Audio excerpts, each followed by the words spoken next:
when we made that announcement in November, we knew that it set us on a path to compete with the CVA, right, and with the SCA, and that was not our ideal scenario. And we knew that there would be a sort of a competitive threat there to the organization, right? So I want to talk a little bit about some financial considerations, but then also mission considerations. I think, for a nonprofit like CQI, you can't unbundle them because our ability to deliver on the mission depends on our financial standing. So, it's not like we're not a corporation trying to deliver against a quarterly earnings target. We're a nonprofit trying to secure a surplus to be able to fund the mission. If the content we bring you on the podcast has helped you with your business or your career and you're looking for a way to financially support the independent production of this podcast, you can do that for as little as a few dollars a month by backing us on Patreon or becoming a paid subscriber on our YouTube channel. Another way to support us and continue your learning is to purchase one of our on-demand workshops available on our website, mapitforward.coffee/workshops. Check the show notes for links, and as always, thanks for the support. Welcome to the Daily Coffee Pro by Map It Forward, friends. I'm your host, Lee Safar, and this is episode 2 of a 5-part series with Michael Sheridan from CQI. We are talking about the changes at the CQI. And in the last episode, we talked about the CQI history and its mission. And we're trying to lay some context for the conversation we're going to have in this episode, which is the SCA agreement and the Q transition. Okay. So I want to start this conversation, Michael, by asking you, before we ask about what the agreement was, in your mind, and I think this is, I pretty much know the answer, but I do want to get it as the basis of this conversation. Does the CQI serve the producer? No, let me ask this better. What part of the supply chain does the CQI serve? It's such a simple question, and it has been something that we have been talking about for years within the organization since before my time as part of a strategy review. The answer is emphatically that our mission is to serve producers. We'll talk a little later on about future directions for CQI. I think, part of staking out what that looks like is understanding our role in the ecosystem. What is it that CQI is uniquely positioned to do? And this agreement with SCA is based in part on some sense of complementarity, that we are positioned to do things that SCA is not, and the things that we're positioned to do that they're not involve projects at origin, supporting producers, facilitating market access. So. This is a question that has been asked and answered internally over the past couple of years in repeated ways, that producers are at the center of our mission and our aspiration to make an impact on the coffee sector. So if I understand what you're saying and what the SCA has been saying recently, and I know you're not here to talk on behalf of the SCA, and I'm not going to ask you to, but if I have this correct, there's sort of a divide between what part of the industry the CQI looks after with regards to quality, and a part of the industry that the SCA looks after with regards to quality. And from the CQI's perspective, that's producers, and from the SCA's perspective, that's the consuming end of the market. Is that correct? I guess I wouldn't say it in that way. My conception is that from 2004 to 2024, we were both serving the coffee industry where quality evaluation is concerned. And that work was based on, maybe not 2004, maybe 2022 when the CVA was released. But for a period of time, ultimately 20 years before the decommissioning officially of the 2004 form, that wasn't the case. Like, there was a single standard promoted by SCA and CQI that was rooted around what constitutes coffee quality. It is a standard. It is a standard for testing for what used to be called calibration, has more recently been called alignment. That stuff happens around the 2004 form, but we know that the trade is facilitated by I have no idea how many forms, but certainly I would guess hundreds, definitely dozens. I know that there are dozens of different forms in the Cropster database that are customized for high throughput environments or, the needs of a particular roaster. So many of them anchor to that form and do have a kind of a composite score. But I would say, yes, for those 18 to 20 years, there was alignment around what constituted quality, and it was based on that form. And so, if up until last year, you guys were looking after quality across the industry, what happened? Because but the part of this where red flags started to go off for me and where confusion started to happen was when I started hearing a differentiation between in the messaging and the marketing that was in the very the very obvious like grooming of the industry, and that wasn't being done. I don't think that was being done by the CQI. I think that was being done by the SCA, in my opinion. But there started to be this differentiation of like the CQI started messaging that we are here to take care of farmers, which was different because all the Q graders that I knew, none of them were farmers. The money that the CQI was making from Q graders were all people on the consuming end of the market. So I was very confused. What the fuck are we talking about here? Because I don't know any farmers who are Q graders. If the CQ, I was confused. Yeah. You can understand that confusion, No, that's right? Yes, you've put your finger on something important, and I'm grateful to you for doing it. So it is. There are definitely lots of producers who are Q graders. I want to be clear on that. And not every producer has to be a Q grader, right? Not every producer has to be a cupper. There is an ecosystem, or there's like a function that, in an ideal market, in an ideal industry, every producer would be represented by a cupper, but every producer doesn't have to be a cupper. But this thing that you're pointing at is some of the context I wanted to set in the last episode to get a chance to. It's just a perfect segue. I finished the last episode by saying that most people get the Q through our private market kind of approach, but not most people in the places where coffee is grown. We have not succeeded in developing robust private market ecosystems in many of the places where coffee is grown, largely because of the cost of becoming a Q grader and becoming an instructor. So historically, the way we've addressed that is through projects. In the early 2000s, back when I started in coffee during that price crisis, there was a huge amount of money pushed into the coffee sector from publicly funded projects, and CQI was deeply involved in that. We worked with TechnoServe, ACDI Voca, my old organization CRS, and lots of others as a subcontractor, subgrantee, to deliver the Q and to train Q graders all over the world. And that was like a golden era for our project work. It constituted over 80% of our revenues during that time.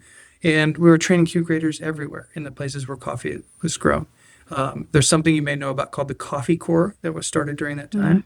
It's this beautiful, it's one of the most beautiful things in the CQI kind of legacy, which is, it's modeled after the sort of Peace Corps, but it's coffee professionals who volunteer their time and talent and travel on assignment to support these projects through either cupping training or training in something specific related to, say, like sample preparation or sample roasting. That was developed during these periods, and we sent a lot of coffee professionals overseas to share and to help train people as part of this work. So we rely on projects to do our work at origin because these private markets haven't developed. A great case in point is Burundi. When I started at CQI, there were 2 Q graders in Burundi. Mm-hmm. So to your point, like, who are the Q graders if they're not producers? There's over 1 million people involved in coffee production in Burundi, and there are 2 people who are Q graders. Today there are 21, but that's the result of a project. Right. That's not the result of a private market. So this was something that was very present to us in some of those strategy discussions and thinking about our mission is how do we leverage the developmental power of the Q if the private markets aren't helping us to do that? I don't mean to suggest they haven't worked anywhere. There are origins where there are more robust private markets, but Burundi is I think an emblematic case of how we do that. So we had these two mechanisms for reaching people, and our ability to deliver on our mission was really constrained by The business model. by the reliance on projects.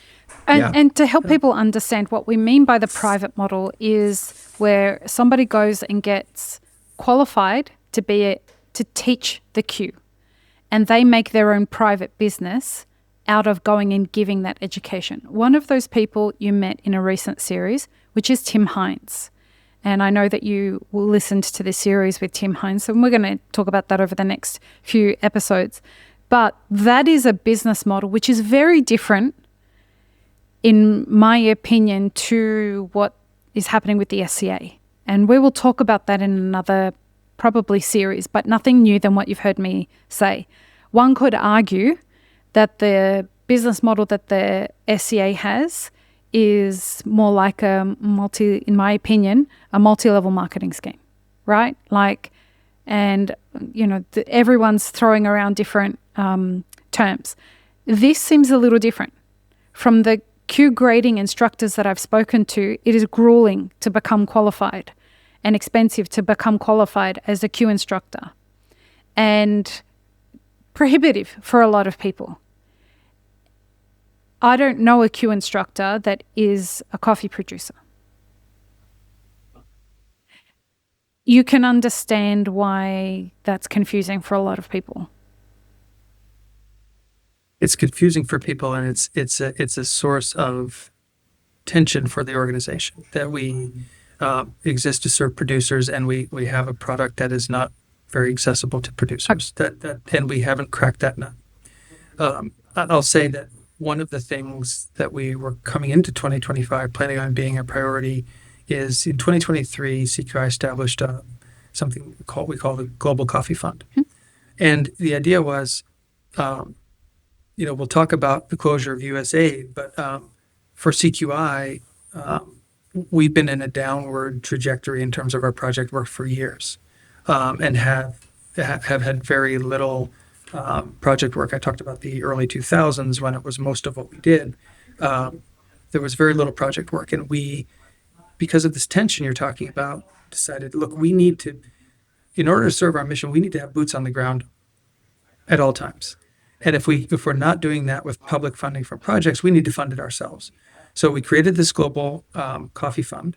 In 2024, last year, we kind of boosted it. We made a commitment of around $100,000 to it. We started, this is the business model bit, is saying, okay, we're raising money in a lot of places where coffee is not produced. We started allocating a small percentage of the revenues we generated through that activity to a project fund. Mm-hmm. So that every time somebody walked through the turnstile, whether they're a producer or not, it's like you're supporting a direct engagement with our mission. And then we took all the proceeds from our annual luncheon and put them in the Global Fund. And the Global Fund exists to create scholarships and fellowships. So the thing you said about grueling, expensive, this fund was designed to help support the private market system through scholarships for people who wanted to learn at CQI and fellowships for people who wanted to teach at CQI. Mm-hmm.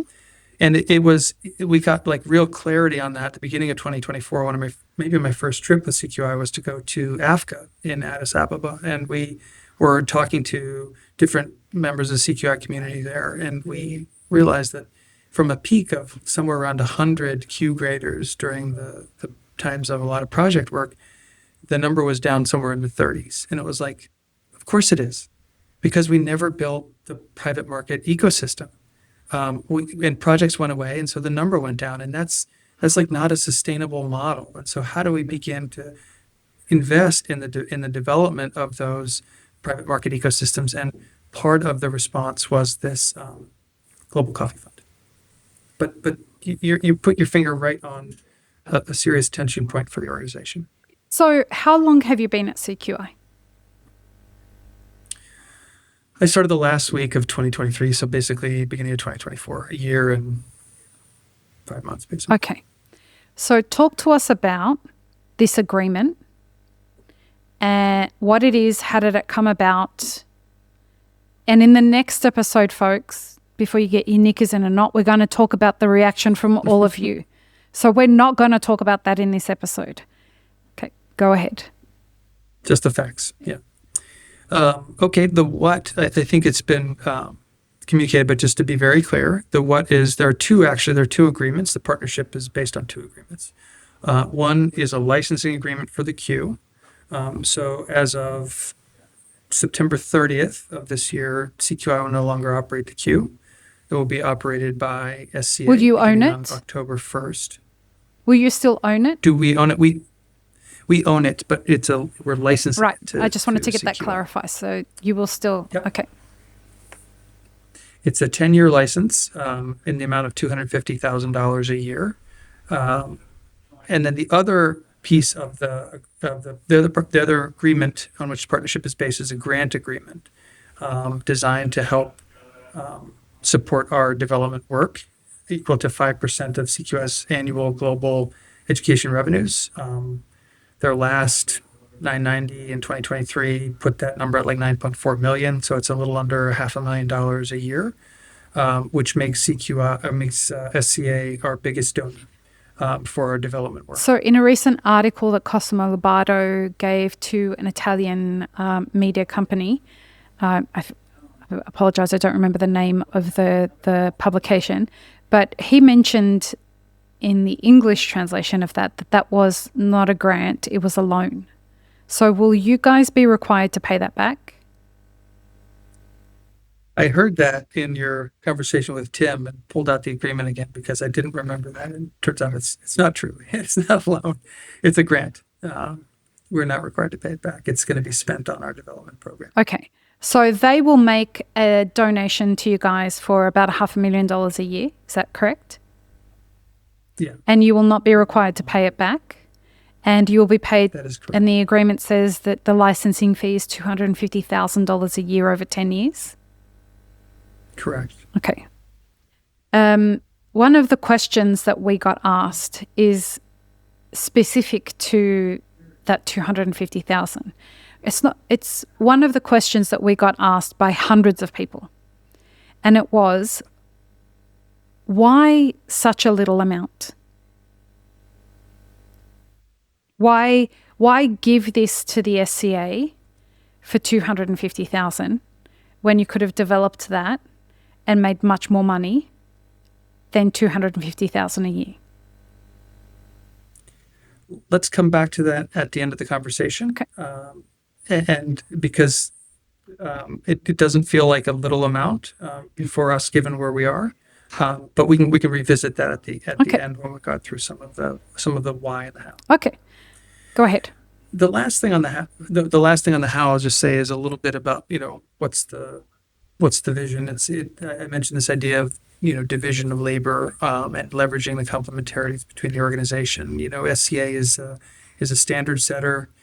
It's designed to build the trade, and it has education programs, and it will lead on cupping education under this agreement. And SCA will focus on its development mission, so continue to do post-harvest processing work, lead in farmer training development projects, and then one of the things that we've done a lot of work on over the years, and I suspect and hope will be a big part of our future, is supporting expanded access to markets for producers.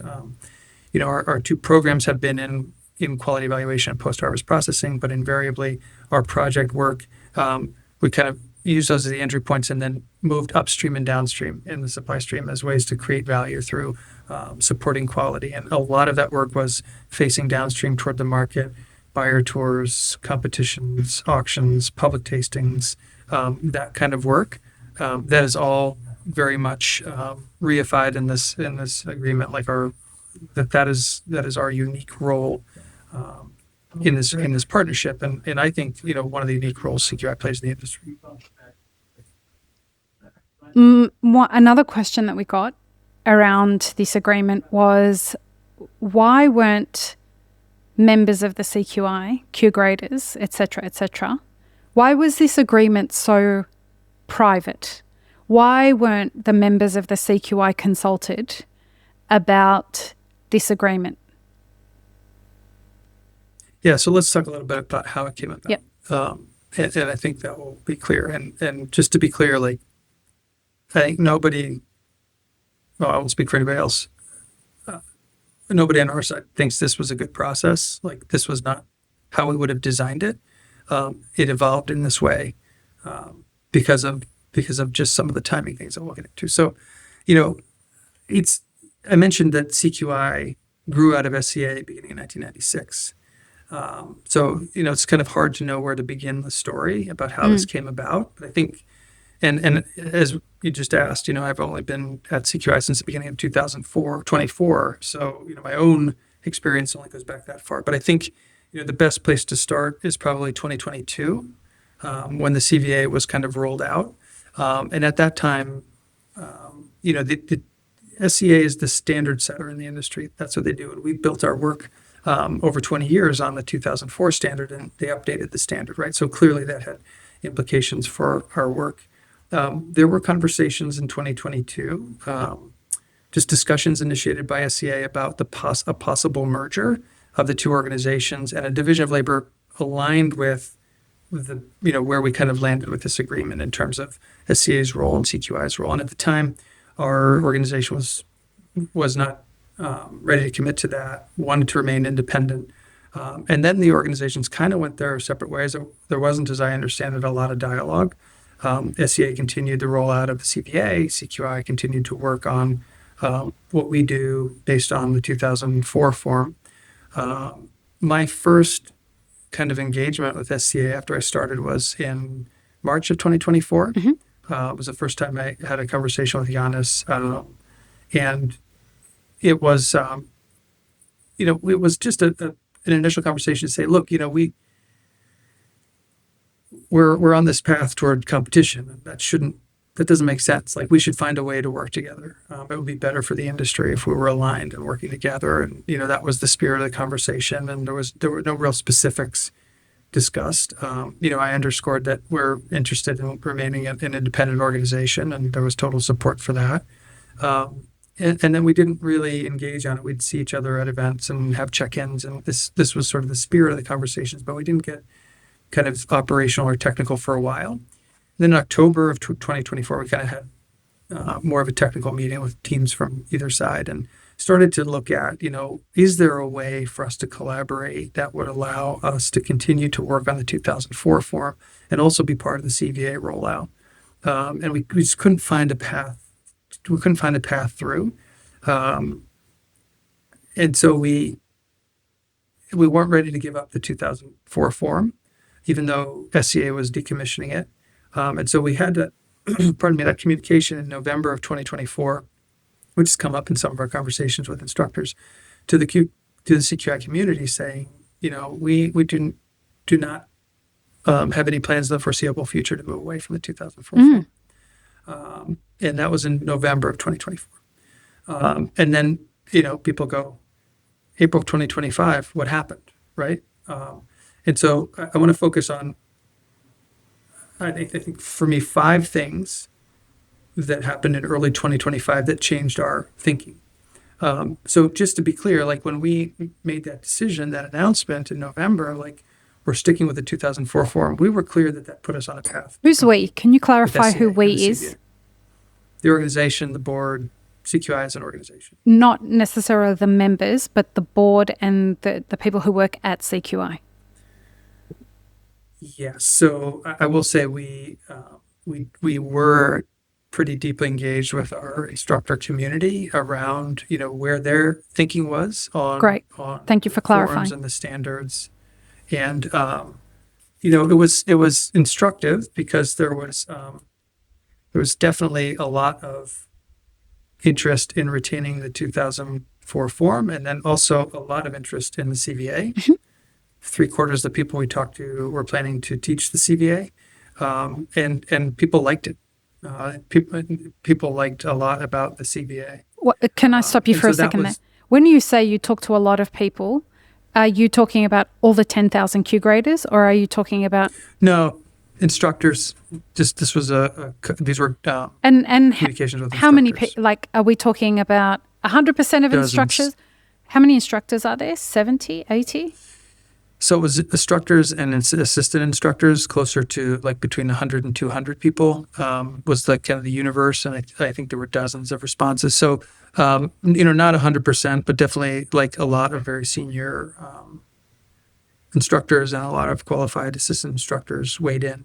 And it was just, it wasn't scientific. It was just trying to get a kind of a pulse on where people's thinking was.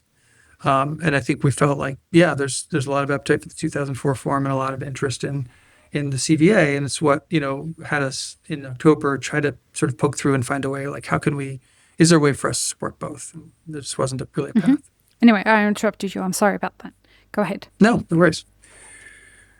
So I was saying that when we made that announcement in November, we knew that it set us on a path to compete with the CVA.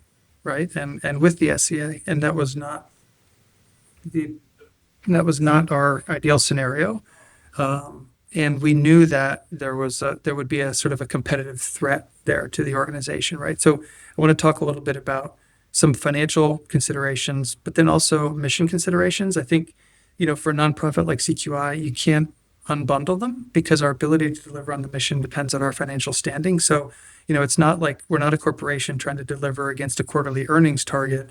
We're a nonprofit trying to secure a surplus to be able to fund the mission. And so when I talk about financial considerations, or do we have the financial wherewithal to deliver on our mission?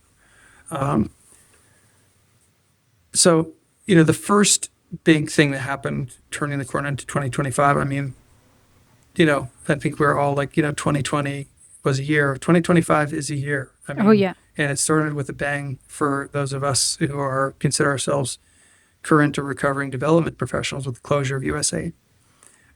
It's hard to like overstate the importance of this. It's a $38 billion sucking chest wound. It's a massive disinvestment. USAID isn't just the biggest public source of development funding in the world. It's historically the biggest donor to CQI. And so that had a huge implication for us in terms of thinking about everything we just talked about our business model and our persistent inability to crack that nut of private markets in producing countries reliant on project funding to really leverage the power of the Q for our mission. And poof, our biggest historic donor goes away. That had a huge impact on our thinking. So then it becomes, okay, well, then the private market and our private revenues assume a lot more importance, right? And what are we seeing there? We're seeing the emergence of this program that is going to compete with the Q for learners and for instructors. I think, one of the things and that started happening in early 2025, like the public announcements, they were communicating about this thing is coming. And then over time, we started to appreciate like, oh, it's actually coming a lot sooner than we thought. And so that decision in November to say, yeah, we have appetite for competition started to change a little bit. Oh, this is a huge program, and it's right around the corner. That caught our attention. We learned about the pricing model. And this purchasing power parity per capita pricing model, and it gets right to that thing that you were pointing out, the fact that like, why were there 2 Q graders in Burundi, in a country with 1 million producers? It's because it's inaccessible, it's too expensive, and SCA was coming to the table with a product that was going to be, Burundi is the example that gets cited a lot. There's 2 different prices, just to be clear. There's a price that a learner will pay, and then there's the fee that an instructor will pay back to the organization, whether that's SCA in the case of a CVA or whether it's CQI in the case of RQ. RQ, the fee for RQ is $420. And then the costs go on top of that, right? The flavor active, the huge set of coffees, like the cost structure of the Q is a challenge, right? And it's what makes it inaccessible. SCA's fee in Burundi is going to be $8. And so it's a program that's coming. It's coming soon. And it's coming in at a substantially different price point than where we are. And so suddenly the competitive kind of calculation really changes. Like, oh, we're going to lose more ground more quickly than we thought. And then the last thing that happened really gave us pause, and me especially, given how much time I spent working in Colombia, which is, the emergence of really important producer voices getting behind the CVA. Most notably for me, given that experience in Colombia, the FNC, getting behind the CVA, saying the National Coffee Growers Federation of Colombia saying we're going to evaluate all of our coffees for export using the CVA. We think this is the best approach for growers. And so we had this financial calculation that changed. And then we started thinking about the mission implications of this. So in this context where we're looking at a future with potentially no development funding and having to fund all of our work through our private market work, we're saying, and that Global Coffee Fund was, the sort of core of that approach of being self-funding our development work. What we thought we could do in 2025 was $150,000, which is not very much if you have a global aspiration to serve producers. That's what we thought we could do, self-funded through our private market work. And then we're looking at an environment in which our revenues are going to decline significantly and our ability to do that work would be compromised. The pricing, there's the competitive aspect of the pricing, but then there's also the mission aspect. It's like, this has been our tripping point all this time, that we're selling this very expensive thing, and people save and they do go, but not in the numbers that are needed to really have every producer kind of represented by an able and certified cupper. And so, yes, it was a threat to compete with a lower price thing, but also it was like, this is going to be accessible to the producers who are at the heart of our mission in a way that ours isn't. And from a mission perspective, it was uncomfortable to look at a scenario where we're going out and selling something that's very expensive, potentially inaccessible, especially at a time when other producer voices were saying, no, this is the approach that we want. And so we would find ourselves, telling producers that this is the approach that they want when producers are telling us precisely the opposite thing. And then the last thing is just, the overall, like, seeing the sector and the role of competition, like the competition itself, like between you and the SCA. Given everything yes, how does it serve the mission if we become consumed by trying to compete with the CVA and win with quote unquote our farm, which is their farm. They produced in 2004, and it was a standard on which, the work that we built up is based. How does that serve the industry?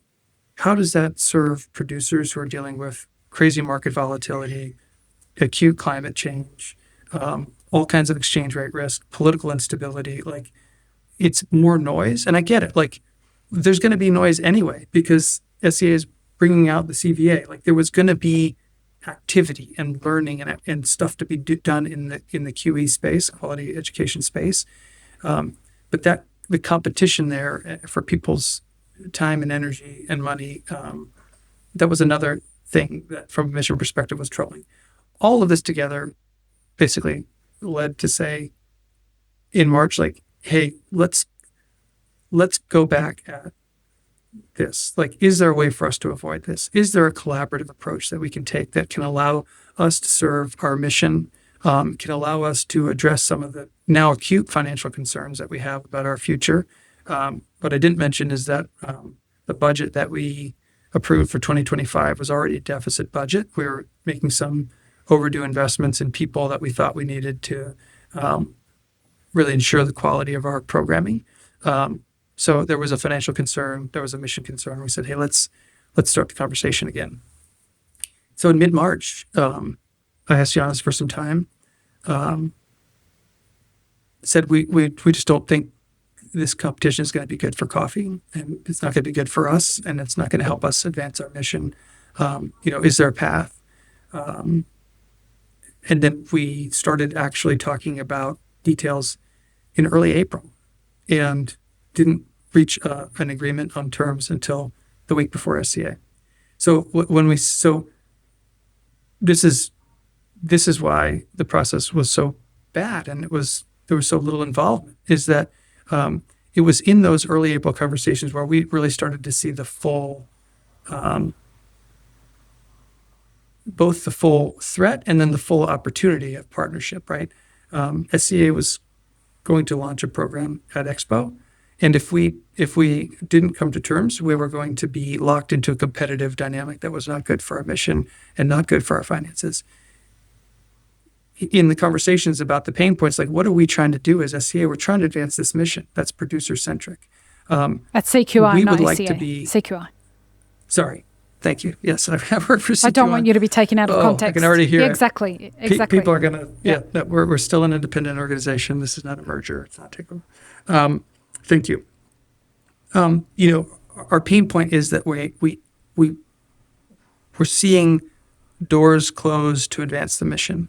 And SCA said, well, we don't do development. You're the closest thing the industry has to development agency. We can fund that. And so this unthinkable thing that people saw and didn't see, heard about and didn't see coming, with all of that context, it's like it addressed a lot of the things that we were thinking about in terms of how do we advance our mission. So we come out with this agreement. As I mentioned, CQI is now SCA's biggest development donor. And it allows us to avoid a competitive dynamic, which I think could have, in the ways I've discussed, been disruptive and counterproductive for the industry, but it came at a cost. And I think that's the next episode. Happy to answer questions, but there was a cost to that. That's how it happened. And in that, kind of absurd time frame is what led to the lack of, the consultation that, I think anybody would have thought would be part of a healthy and a responsible process. There's so much I want to say, so much. But we're going to end this episode because we've been going for 35 minutes already. So join us in the next episode, folks. We're going. Michael, first of all, before we end the episode, I appreciate you going through that. I tried not to interrupt you at all so that it could all come out and you can say it all in one go. There's a lot of questions that I have, but we're going to talk about them in the next episode, where we're going to talk about the reactions to the changes that were announced. So join us in the next episode, folks. I bet you this one's going to be just as fantastic as this one. Peace, love and peanut butter. Have an amazing rest of your day. This episode is part of a 5-part series produced by Mapper Forward. Check the full playlist and guest details in the show notes, as well as how you can support our work in the coffee industry. Become a premium YouTube subscriber, explore our Patreon and any brands we've partnered with to bring you this podcast. Please don't forget to like, share and subscribe. It really does help us grow our audience.